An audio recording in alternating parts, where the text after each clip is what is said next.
Do you want to know how you can get your lupins to look as good, colourful and as healthy as mine?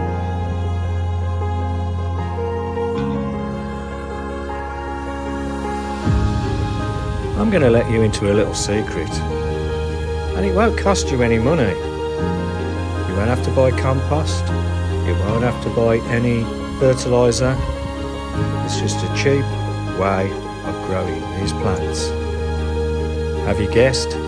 It's old tea bags. Don't throw them away. Put them on your garden and mix them in with the soil. Mix with some eggshells to keep the slugs off as well.